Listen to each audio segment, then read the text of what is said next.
Olá, boa noite, meus amigos. Nós estamos aqui novamente para uma conversa com algumas das pessoas que são muito importantes, muito relevantes, que vale a pena serem ouvidas. E hoje, mais do que nunca, nós vamos ouvir alguém que tenho certeza, assim como a mim, deixa todo mundo muito emotivo, né? Padre Júlio já entrou, então já vamos chamar o Padre Júlio.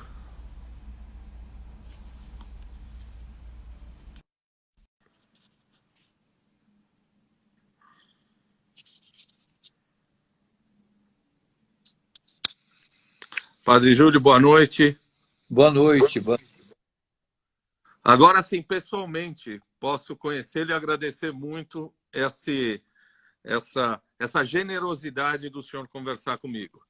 Eu que agradeço a possibilidade de estar com você e com todos que estão nos acompanhando.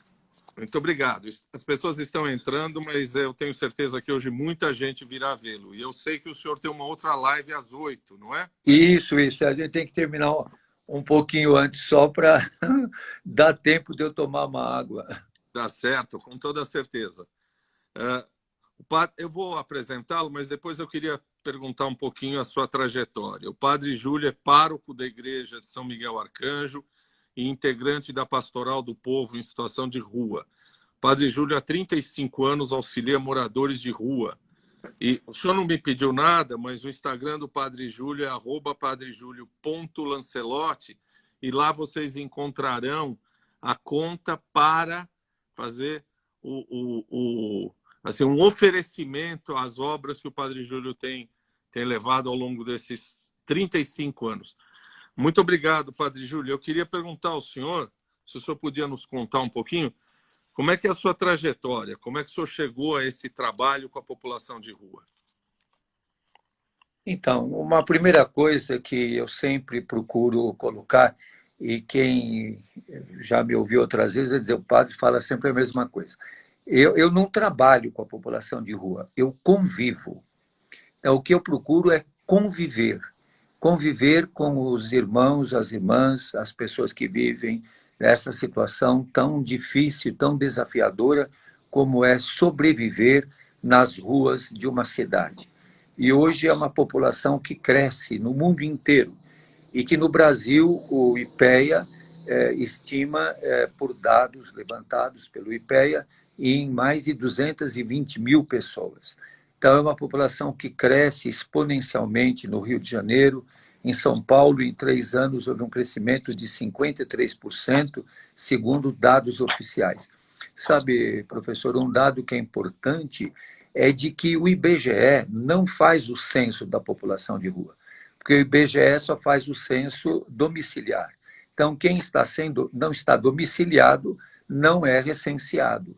Então, não há uma metodologia do IBGE para recensear a população de rua. O próprio censo já foi transferido e está em risco nem de acontecer em 2020, o que é deplorável, porque nós precisamos do censo. E o censo da população de rua, ele exige uma metodologia própria. Então, há muitos anos eu convivo com essa população e sempre convivi com grupos, vamos dizer assim, periféricos ou invisibilizados ou marginalizados. A minha trajetória de convivência é com jovens infratores, com meninos e meninas em situação de rua, com mulheres presas, com homens presos, da população carcerária, com adolescentes que têm esse nome estranho chamado em conflito com a lei, eu não gosto muito desses conceitos, e a população que vive pelas ruas das nossas cidades. Especialmente eu vivo aqui em São Paulo, nasci em São Paulo, e então eu sempre convivi com essa população. Eu lembro que quando nós iniciamos essa convivência, nós tínhamos, por um censo feito na época, 7 mil pessoas em situação de rua. E até eu lembro de um dia uma discussão com um bispo, um ilustre bispo de São Paulo, bispo auxiliar de São Paulo, que ainda está vivo, é bastante idoso, e muito querido Dom Celso Queiroz, que é era bispo do Ipiranga, depois ele foi transferido para Catanduva, hoje ele mora aqui em São Paulo, tem pouca possibilidade de locomoção, ele está bastante idoso, mas é uma veneranda criatura e que foi secretário-geral da CNBB. E Dom Celso, até numa reunião, numa casa que nós temos, que se chama Casa de Oração do Povo da Rua, que foi criada por Dom Paulo Evaristo Arnes, Dom Celso disse: vocês fazem tanto barulho por 7.000 pessoas. A cidade tem milhões de habitantes e vocês estão fazendo barulho para 7.000. E fazem muito bem, porque mesmo se forem só 7, o barulho tem que ser maior do que vocês fazem para 7.000. Então, é uma realidade muito questionadora e uma realidade que, dentro do nosso processo societário, é questionadora, porque nós, por uma série de razões, escolhemos morar em habitações. E escolhemos morar, hoje é até estranho, né? Os apartamentos, que alguns chamam de apertamentos, mas moramos assim.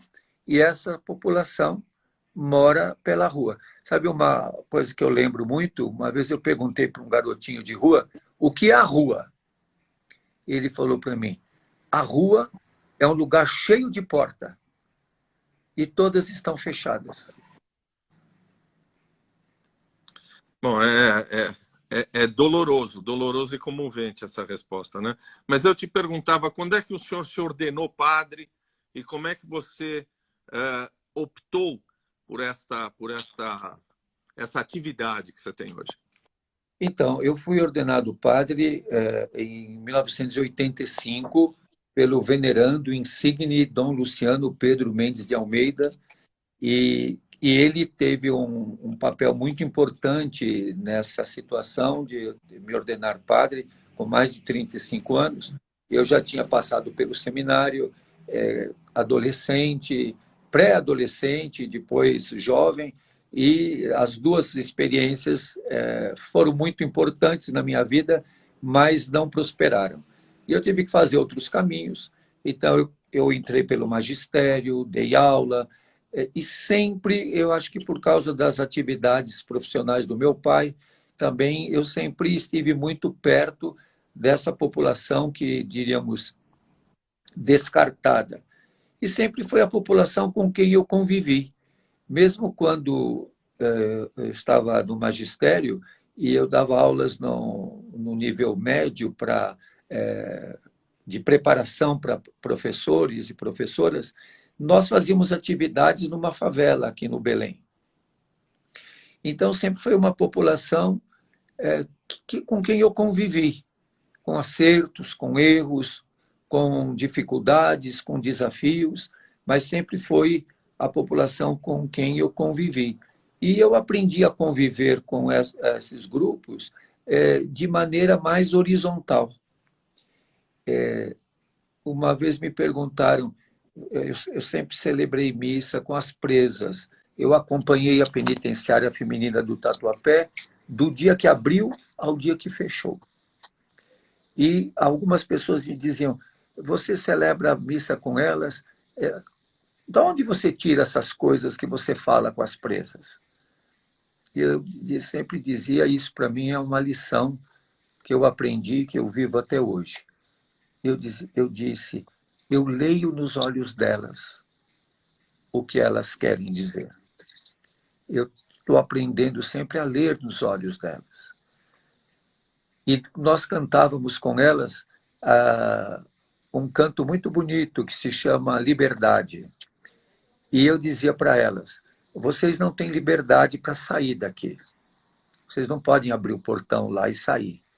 Mas vocês têm liberdade para não jogar água fervendo na colega. Vocês têm liberdade de não usar o estilete e furar a sua colega.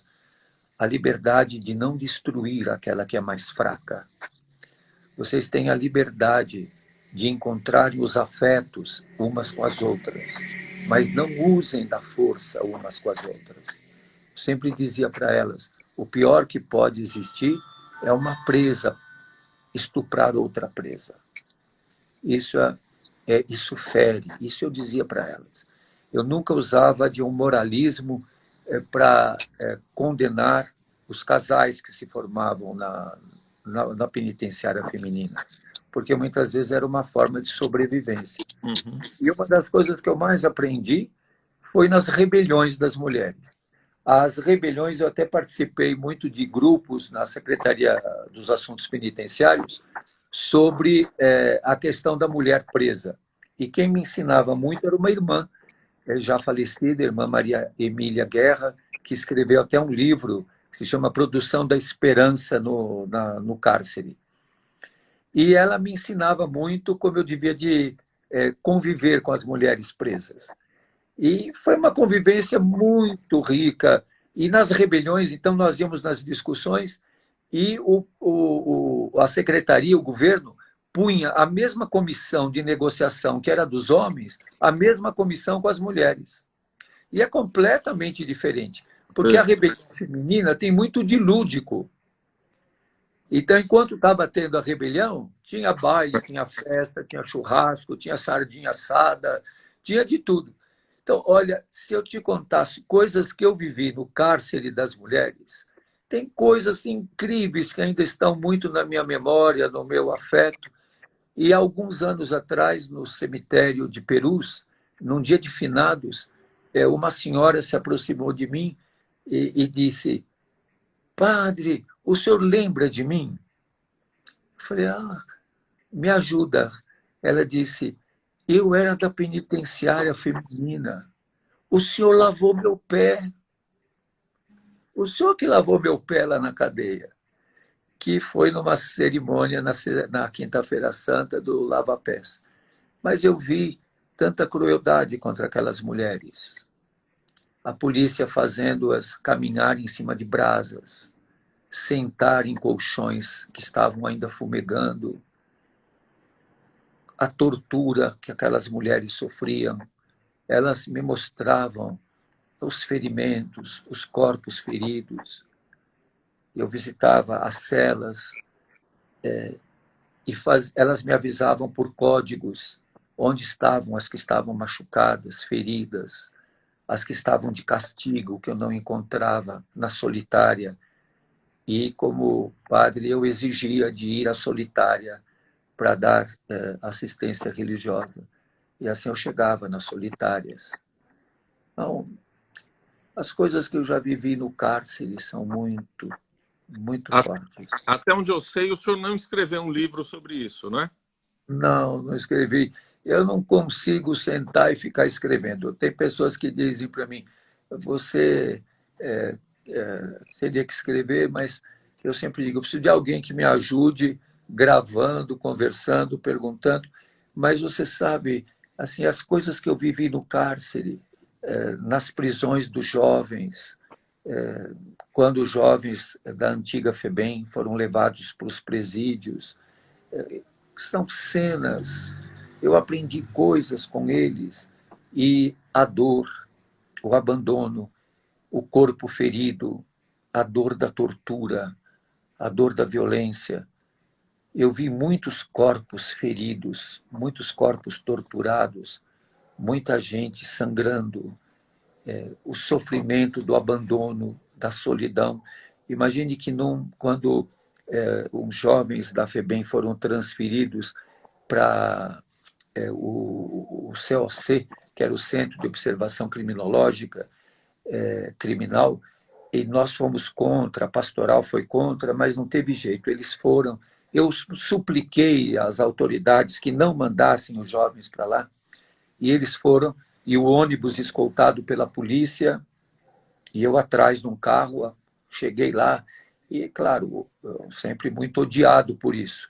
E vi a chegada dos jovens, eles foram todos despidos, revistados, e tinham que subir a escada com um pé só. Não podia usar os dois pés para subir a escada. Tinha que ser pulando como um saci. Pulando. E aí eles eram colocados nas celas, e a cela tem aquela janelinha que eles chamavam de Robocop. E aí os jovens eram chamados pelo nome, e quem era chamado tinha que pôr a mão fora. bem rápido, porque aí lá de fora tinha alguém com um pau bem grande e dava uma paulada na mão. Então eles punham a mão e tiravam, punham a mão e tiravam. E quem não pusesse a mão, eles abriam a porta e quebravam de cacetada nas costas. E eles tinham que pôr a mão ali. E às vezes eu só conseguia vê-los pelo Robocop, pela janelinha. E eles conheciam os meus olhos, e eu conhecia os olhos deles. Então, são Padre muitas Júlio, lembranças.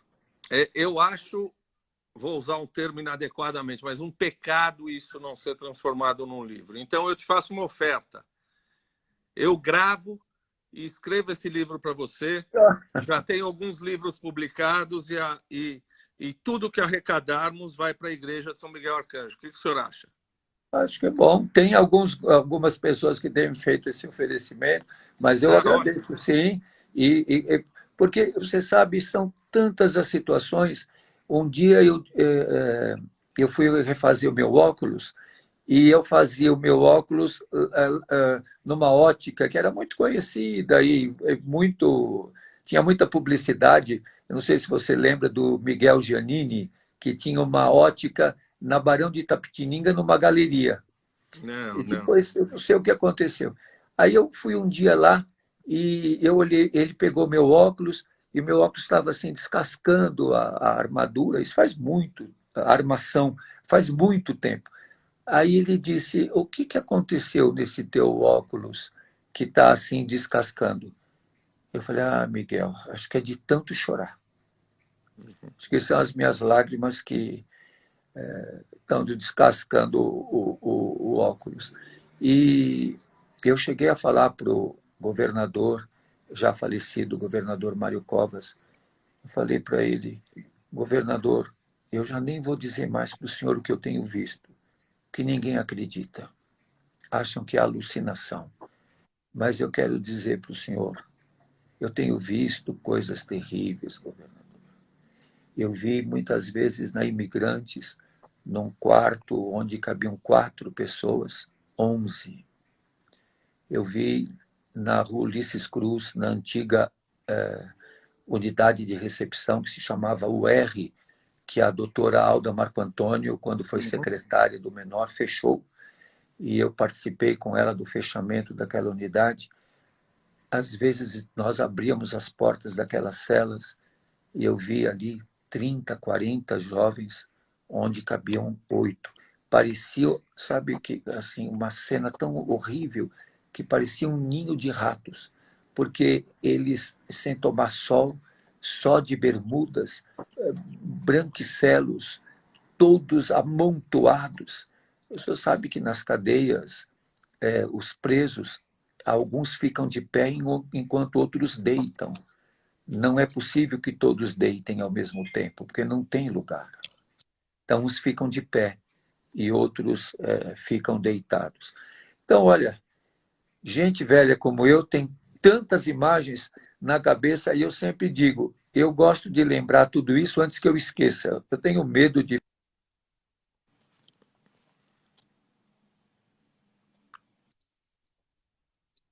Mas por isso que eu digo, é mais difícil escrever, é mais fácil lembrar. E a pessoa se vai me provocando, vai voltando tudo na memória. E volta, e você sabe disso, com a intensidade da emoção com que foi Sim, vivido. claro. Bom, Não é uma lembrança vaga, é uma lembrança da memória afetiva. sim. A gente esquece que uma memória que dificilmente se apaga é a memória afetiva. Nós podemos perder a memória cognitiva, a memória matemática, a memória de datas, mas a memória afetiva nós não perdemos. Você vê que tem pessoas que até têm Alzheimer ou algum problema demencial, elas chamam os filhos pelo nome da mãe, Da mãe, sei. porque a memória afetiva está. Quem cuida de mim com carinho é a minha mãe. Então, Sim. às vezes, eu ouço na paróquia as pessoas dizerem: ai, padre, a minha mãe me confunde e, em vez de me chamar de filha, chama com o nome da minha avó. Eu digo, então, ela está chamando com o nome da avó porque você está cuidando dela. E quem cuida é a mãe. Então, você cuida dela com tanto carinho que ela olha para você e enxerga a mãe. Padre Júlio, eu me lembro, Dom Helder Câmara dizia o seguinte: quando eu dou comida aos pobres, me chamam de santo. Quando eu pergunto por que são pobres, me chamam de comunista. E o senhor, eu tenho certeza, aliás, tem um episódio, mas deve ter vários episódios. O senhor sempre tem muitas ameaças ao senhor. Eu tenho um episódio que eu ouvi que a Guarda Civil Metropolitana o agrediu. O senhor pode contar um pouquinho de todas essas dificuldades que o senhor enfrenta? Olha, eu sempre nessa convivência com esses grupos muito invisibilizados, marginalizados, descartados, oprimidos. Então, eu vou dizer para você, olha, eu já tive que enfrentar inúmeras vezes a tropa de choque, a repressão da polícia militar, já tive que enfrentar muitas vezes a GCM. Esse episódio que você está lembrando foi no dia 14 de setembro. Eu lembro muito disso porque é o dia do aniversário de Dom Paulo Evaristo Artes e é o dia da Santa Cruz, da exaltação da Santa Cruz. Eu tinha acabado de celebrar a missa, estava ainda com os paramentos vermelhos e os irmãos de rua vieram e disseram: padre, eles estão batendo demais, está demais o que eles estão fazendo. Eu tirei rapidamente os paramentos e fui para lá. E quando cheguei a 400 metros da igreja, num cruzamento, estavam realmente os escudos, e eles com os cacetetes, e cada vez chegando mais carros, e jogando gás, e os moradores de rua. E eu já logo fui para frente, junto com eles, tentando também acalmar, e aí os guardas começaram a dizer: a culpa é tua, eles enfrentam porque você protege, e eles me cuspiram, me empurraram com os escudos, e me bateram também com cacetete. E aí um morador de rua entrou no centro comunitário que nós temos ali perto, pegou o extintor de incêndio e jogou a espuma do extintor de incêndio. Aí o pessoal da GCM ficou furioso e jogou bomba, gás e tudo. E eu fui gritando na frente para eles: entrem, entrem, para que eles entrassem todos para o centro comunitário. E eles começaram a usar o taser, aquela pistola taser. E muitos tiveram convulsão por causa do taser. Então, tinham alguns caídos na rua. E quando nós entramos, um dos funcionários acionou um botão que foi fechando a porta. E eu digo: não, não fecha a porta, que tem muitos feridos lá fora. Realmente, assim, me emociona de lembrar isso. Aí abrimos a porta e falamos: vamos pegar os feridos. Tinha muita gente caído. E no momento que nós estávamos pegando os que estavam fora, eles invadiram o centro comunitário. Eu fiz com as mãos: não, não, não façam isso. Não entrem aqui. E aí eles dizem arma de cano longo, arma longa. Aí eles apontaram aquelas armas para nós. E eu pedi muito para eles que não entrassem. Aí eles me deram um soco na barriga e jogaram muito gás. Aí eu apresentei o coordenador na hora, falei: esse aqui é o coordenador, vocês não podem entrar aqui. Eles jogaram gás de pimenta no rosto do coordenador e todo mundo ficou tossindo. Esse filminho, esse vídeo, foi gravado pelas câmeras e está no YouTube. Se você puser no YouTube invasão da GCM na comunidade São Martinho de Lima, vocês vão ver uma cena horrível. E na hora o que me tocou demais, que eles queriam pegar aquele rapaz que jogou a espuma lá do incêndio, que é uma coisa que ele não devia ter feito, mas inofensiva. Eles estavam de capacete, com visor, com escudo, com gás, com taser, com cacetetes. Não que eu justifique que o rapaz tenha jogado a espuma, mas era inofensiva diante do armamento, com aquelas armas de cano longo. E eles invadiram para pegar o rapaz. E eles viram que ele tinha se escondido na cozinha. E foram lá e o pegaram. E me comoveu demais quando dois policiais, o trouxeram torcendo o braço dele, com o cotovelo nas costas dele. E eles tinham me imobilizado também, eu não podia sair do lugar. E o rapaz, o Diego, passou chorando, olhando para mim e falou: padre! E eu não podia fazer nada. Eu não pude fazer nada. Só na hora anotar o carro, anotar a chapa e pedir para localizá-lo. Aí liguei para as autoridades da segurança do município para que localizassem onde ele estava. Isso foi numa sexta-feira. No sábado à tarde, o rapaz foi liberado de tanta pressão que nós fizemos. E eu vi de longe, eu estava na igreja, vi que ele vinha vindo para me encontrar. Eu saí para a rua para o encontro dele. Ele me abraçou e chorou muito. Eu chorei com ele também muito, porque me fez lembrar muito a cena do Evangelho do pai recebendo o filho. E então foi um momento muito duro. Mas muitas vezes eu tive que correr de bombas, enfrentar bomba de gás, levei gás de pimenta na cara também. Então, isso, infelizmente, fiquei ferido, uma ocasião na perna também por causa de bombas de efeito moral, porque elas soltam, quando elas detonam, dentro tem como que uns parafusinhos que são lançados e, claro, eu na idade que estou tenho a pele, toda pessoa idosa tem a pele mais fina, não anda tanto de bermuda, tem a pele mais clara e aí me feriu na perna e levou um bom tempo para aquele ferimento melhorar. Mas eu já tive que viver, mesmo nas manifestações anti-Copa, eu estava sempre junto com os jovens. Sempre me comove muito a luta dos jovens pela liberdade. É engraçado, quando falamos dessa live, várias pessoas se manifestaram, muita gente se manifestou, e eu pensei, uma amiga nossa, Adriana Massetti, que diz o seguinte: eu adoro ouvir o padre Júlio, adoro, porque ele nem parece padre. Não é esquisito isso? Quer dizer, o teu discurso, ela diz, é tão diferente que nem parece padre.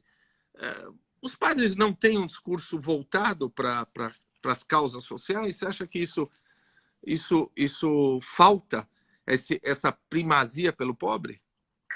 Olha, isso é como dizia o Papa Emérito Bento XVI, na abertura da Conferência Latino-Americana, a Conferência Episcopal Latino-Americana em Aparecida, a opção preferencial pelos pobres, ela é intrínseca à cristologia. Então, nós não podemos pensar Jesus, então, no caso, os padres ou os cristãos, não podem pensar na figura, na pessoa de Jesus, prescindindo da escolha de Jesus e da opção de Jesus em ser pobre com os pobres. Então, isso é intrínseco ao cristianismo. Agora, eu tenho ressaltado muito de que a solidariedade não é uma dimensão religiosa, ela é uma dimensão humana. Isso eu repito muito porque eu convivo também com muitas pessoas que dizem não ter religião, que são ateus e que são solidários. Porque senão a gente fica achando que o comunista, que o ateu, eles não são solidários, eles são tenebrosos. Os ateus são muito humanos. O Papa Francisco até disse, eu tenho muito amigo ateu, eles são gente muito boa. Porque tem muita gente religiosa que é extremamente desumana. Sim. A ética não é uma questão religiosa, né? A ética é uma questão de humanidade, não é? De humanidade. Então, você não é solidário com o sofrimento dos povos indígenas porque você é religioso. Muitos religiosos fizeram o quê? Mataram os índios. Muitos religiosos usaram símbolos religiosos para dominar. Muitos dos espanhóis, dos conquistadores, não agora, mas nem culpando o povo espanhol, mas os espanhóis conquistadores, como os portugueses conquistadores, como os religiosos ingleses ou franceses, quando dominaram na África, usavam de símbolos religiosos para destruir, usar a cruz para destruir a cultura indígena, É desumano. Isso não tem nada a ver com o sentimento religioso. E você vê, os cristãos do tempo das conquistas diziam, mas eles fazem sacrifício humano. Então, para eles não fazerem sacrifício humano, matamos todos. Sim. Então, não era para fazer sacrifício humano, mas eles mataram todos porque eles não matassem ninguém. Se você vê, quem lê Eduardo Galeano, sabe o que significou a conquista da América, as veias abertas da América Da Latina. América Latina, sim. Eram todos muito cristãos, os que mergulhavam os índios em Potosí para buscar pérolas no mar e que matavam os índios. Os índios ficavam cegos porque tinham que ficar dentro das minas sem nunca ver a luz do sol para conseguir ouro. Eu tive oportunidade, há muitos anos atrás, de passar rapidamente em Bogotá, na Colômbia. E quando eu fui não sei se você já teve a oportunidade de visitar Bogotá, tem lá o Museu do Ouro. Até interessante, você já esteve lá no Museu do Ouro? Já. Que é interessante, a gente entra naquela sala que é escuro, você não sabe onde é a porta, né? É uma coisa de segurança, não sei se você entrou naquela sala. Então a gente entra, é tudo escuro, e aí quando acende a iluminação, aquela porta por onde você entrou desaparece, porque é uma estante que corre, né? Que é um esquema de segurança que tem lá no Museu do Ouro em Bogotá. Aí a gente vê todo aquele ouro que está ali, dos índios mortos que foram exumados. Os índios na Colômbia se vestiam de ouro. Você imagine os conquistadores espanhóis quando chegaram lá e viram os índios vestidos de ouro. O que eles fizeram? Mataram tudo. É um genocídio, né? E depois puseram o ouro nas igrejas. Então, é uma coisa terrível, terrível. Assim como as igrejas revestidas de ouro na Bahia ou em Minas Gerais, que eram ouro que os escravos, até daí vem aquela expressão santo do pauoco, né? Que na minha infância usavam, às vezes falavam para mim, um santinho do pauoco. O pauoco, o que era?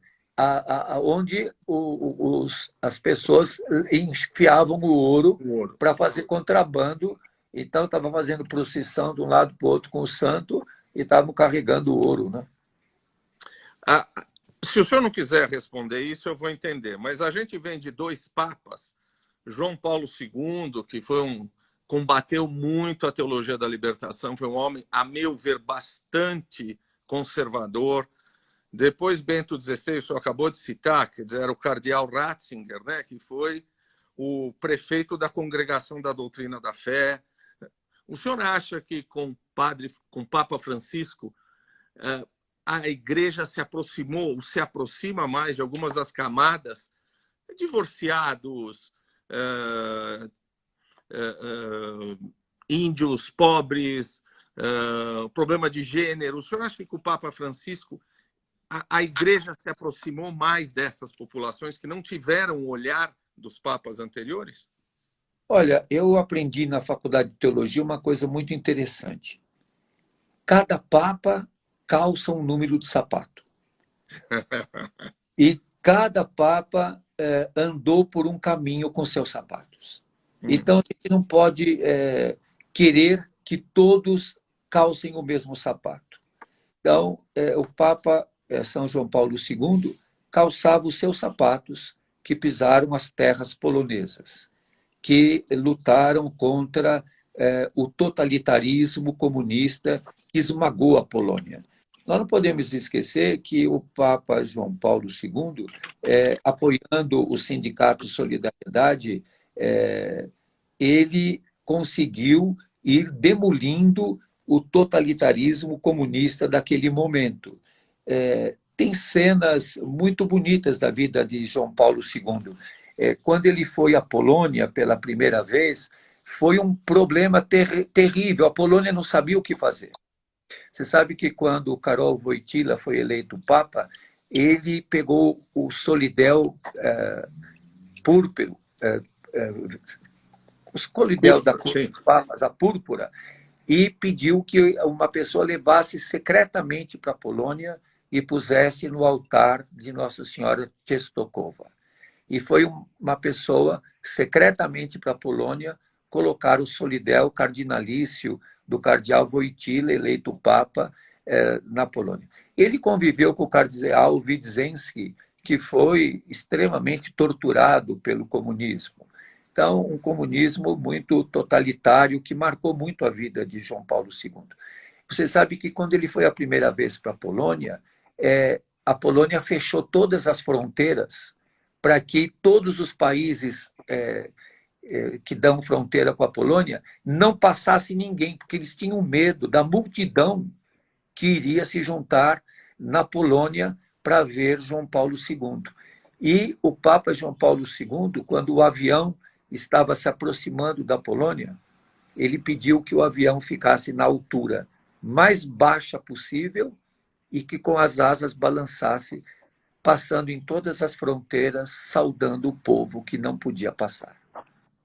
Então, foi muito bonito esse gesto dele, que o avião desceu, baixou a altura que era possível. Menos que aquilo não era possível, porque já teria que aterrissar.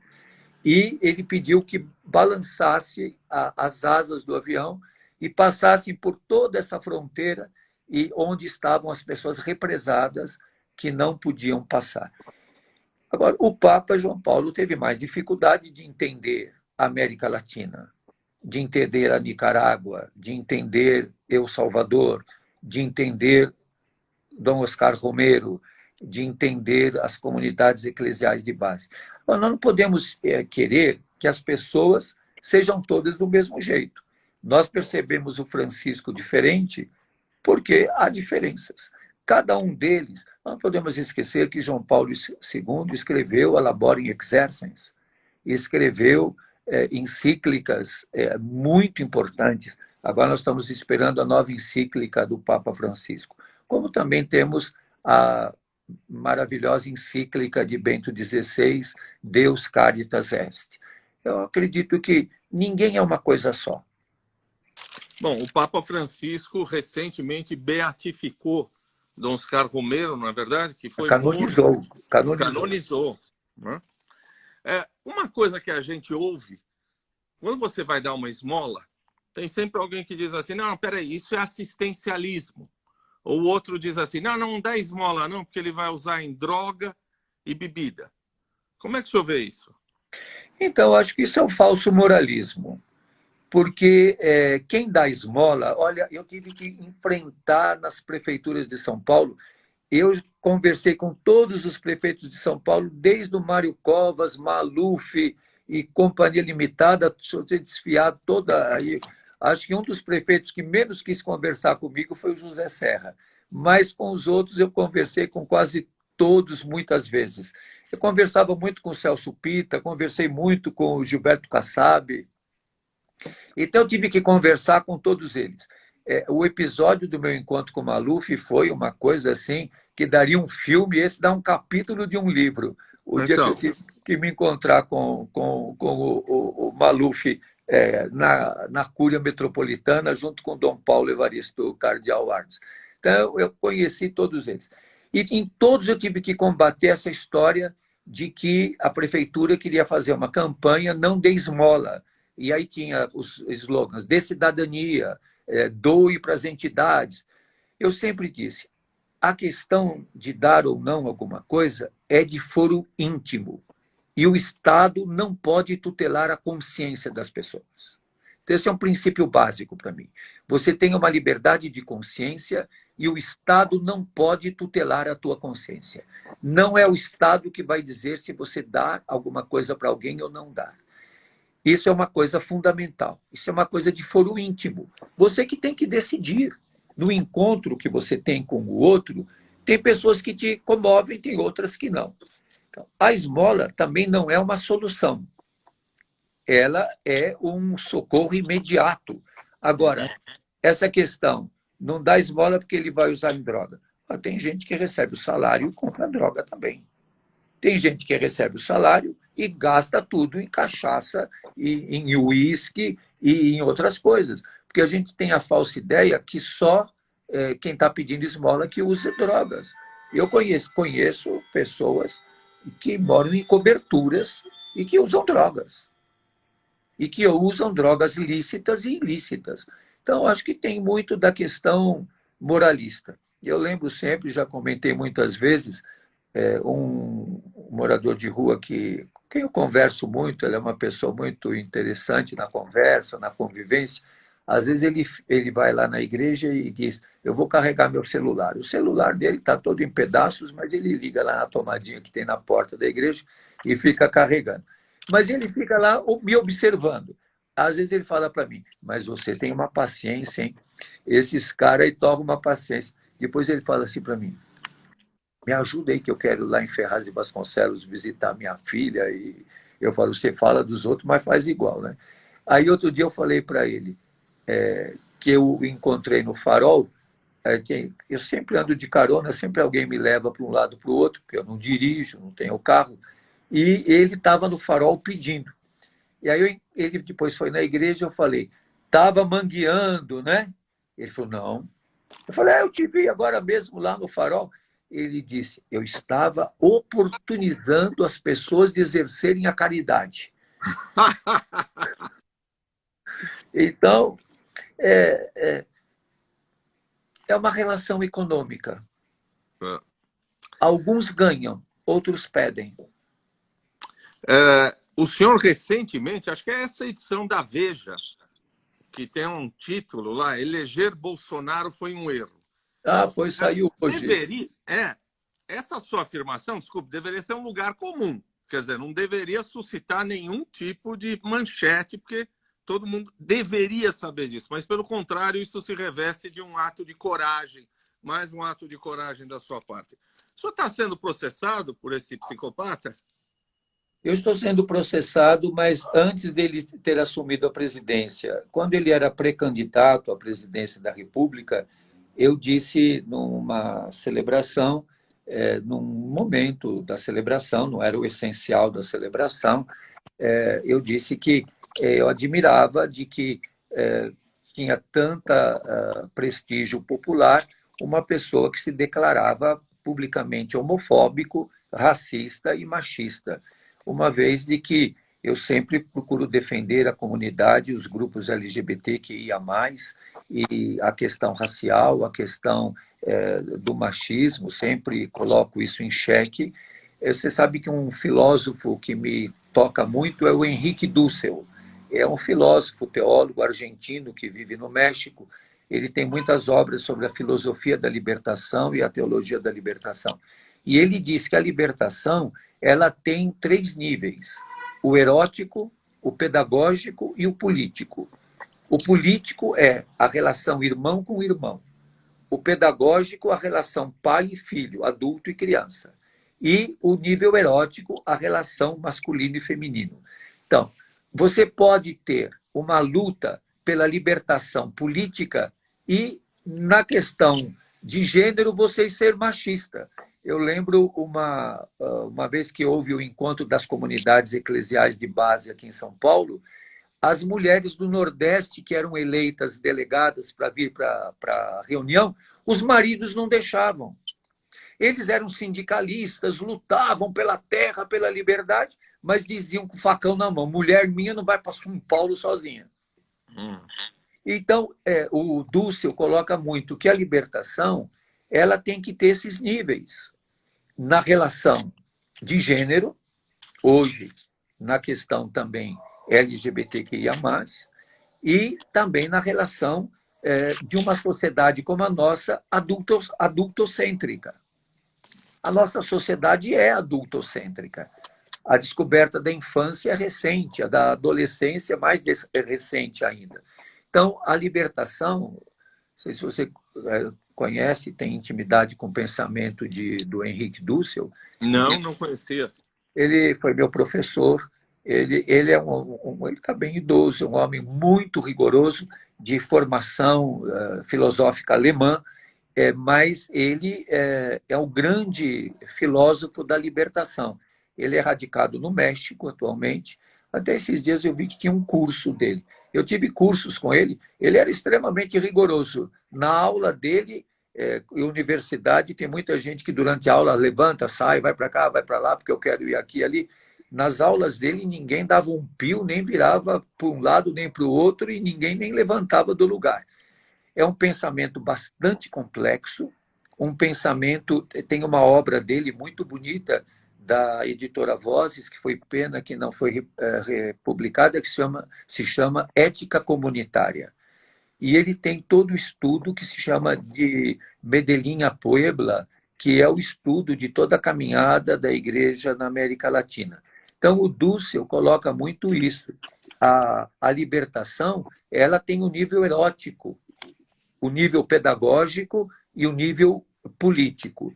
Então, essas coisas têm que estar muito presentes na nossa vida.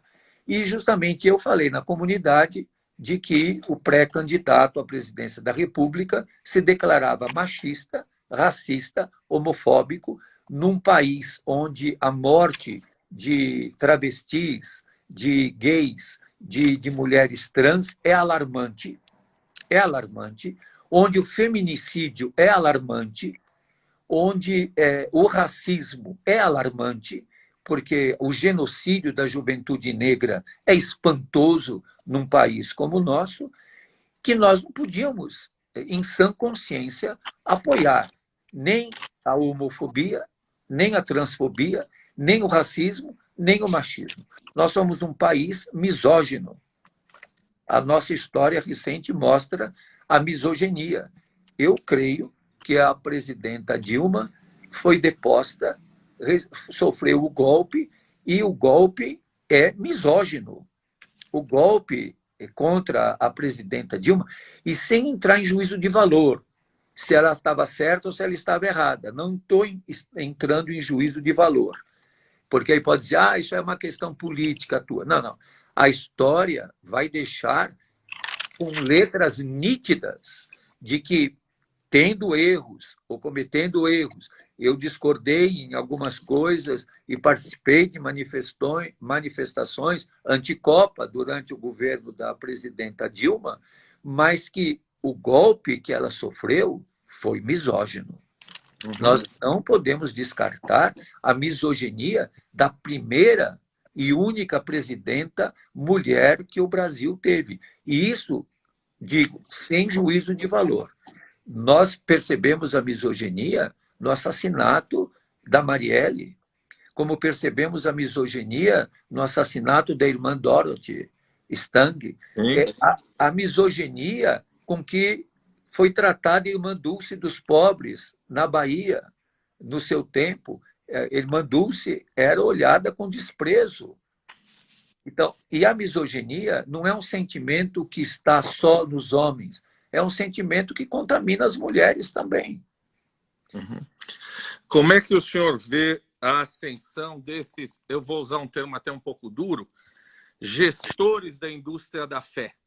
Quer dizer, muitas vezes esses pastores, quer dizer, eu vou falar, o senhor não precisa falar nada, se fosse Malafaia, se fosse coisa boa, não era Malafaia, né? Era Bonafaia, qualquer coisa do gênero. Né?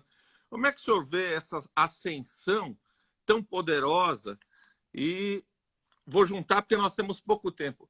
Esses pseudo-religiosos que tentaram agredir aquela menina de 10 anos que estava tendo um aborto legal, medicinal, quer dizer, para onde vai essa fé dessas pessoas? Eles são os vendilhões do templo que o Cristo chamava? Eu acho que nós estamos vivendo um momento do fundamentalismo. E eu sinto também que no momento de muita necessidade, a necessidade se sobrepõe à ética. Aí nós misturamos várias coisas. Uma questão que é muito cara à Igreja e que a Igreja Católica não vai mudar a posição é a questão do aborto, a intransigente defesa da vida. Mas você viu que nessa entrevista eu digo, nós não podemos defender e ser contra o aborto e depois não defender os que não foram abortados e que estão dormindo na rua, e que estão nos presídios, e que estão nas favelas. Nós temos que ser coerentes e consequentes e defender a vida sempre. desde a concepção até a morte natural. E o que fica no meio a gente larga de mão. A gente só olha lá na concepção e na morte natural. E o que está no meio, se ele passou fome entre a concepção e a morte natural, não importa. São só as duas coisas que importam. Eu gosto muito daquele termo mistanásia, que é a morte social, que não é que eu gosto da morte social, mas o conceito o termo, de mistanásia, que é um conceito que mostra essa questão. Eu não sei, você deve conhecer, me toca muito isso, é que eu não tenho tempo de fazer uma tese, senão eu ia defender uma tese, embora seja contestado por alguns o pensamento do Jean Piaget, inclusive celebramos agora essa semana o aniversário de morte. Eu sempre fui muito encantado com Jean Piaget e gostei muito de estudar a epistemologia genética e a formação do pensamento em Jean Piaget. E você sabe que o Lauro de Oliveira Lima foi um dos educadores brasileiros que mais estudou Piaget e aplicou o pensamento de Piaget nas escolas. Eu sou de um tempo que o que tinha de escola piagetiana era impressionante. E o Lauro de Oliveira Lima diz de que o povo brasileiro não passa da segunda fase do pensamento, da estrutura de pensamento do Piaget. Então, a primeira fase é o concreto, a segunda, o simbólico intuitivo, e a terceira, o pensamento complexo, operatório reversível. E nós estamos vivendo um momento de empobrecimento intelectual, de regressão intelectual, a ponto, por exemplo, se eu usar uma camisa vermelha, o que dizem? Comunista. Se eu defendo os pobres, TL, Teologia da Libertação, subversivo. Isso é o pensamento simbólico intuitivo. Isso é o pensamento não operativo, é o pensamento não complexo, operativo reversível. O Piaget estuda muito disso. E eu acredito que o crescimento do fundamentalismo no Brasil, ele vem desde a República com o positivismo, e o Anísio Teixeira estudou muito isso, a influência do positivismo na educação brasileira. Eu sou do tempo que tinha o clássico e o científico. Então, quem estudava o científico era tudo gente... Quem estudava o clássico era tudo burro e que não sabia de nada, então ia para a área de humanas. Que até hoje nós temos esse pensamento. Todo o questionamento que se faz ao ensino da filosofia, da sociologia, veja, foi agora, não foi regulamentada a profissão de historiador. Isso é uma coisa dramática. Não considerar e não regulamentar o historiador. Então, nós estamos perdendo toda essa dimensão. Você quer coisa mais dialética, complexa do que a história? Entender a história. A história não é só uma sucessão de fatos. Ela é uma construção, uma interpretação. Você tem que entender. Eu falo muito isso na comunidade, que eu aprendi com a minha mãe e ela aprendeu com a minha avó, que o bom bordado a gente conhece olhando o avesso. Para você saber que um bordado é bem feito, as bordadeiras, para ver que aquele bordado é bom, elas olham o avesso. É no avesso que você sabe se o bordado foi bem feito. Então, nós temos que entender o avesso da história, as contradições da história. E nós estamos vivendo um empobrecimento. E eu acredito de que a força de transformação na América Latina, especialmente a Revolução Sandinista, a Frente Farabudo Martí de Libertação Nacional em El Salvador, toda a Revolução Cubana, acenderam a luz vermelha na CIA e nós tivemos o consenso de Washington que implantou no Brasil e no mundo o neopentecostalismo. Essas religiões fundamentalistas, esse cristianismo fundamentalista tem suas raízes lá no calvinismo, mas esse calvinismo foi muito potencializado a partir dos Estados Unidos e a partir de também da influência positivista e tudo mais. Então, isso tudo é muito complexo, os filósofos têm que estudar tudo isso. Eu estudei muito sobre a influência do positivismo na educação brasileira. e isso trouxe esse empobrecimento que hoje nós vivemos. O senhor tem 5 minutos agora para tomar uma água, um cafezinho, não é verdade? Eu não vou apertar o senhor. Eu vou dizer a todos que o padre Júlio se mostrou não só um grande humanista, mas um homem extremamente culto ao longo dessa nossa entrevista.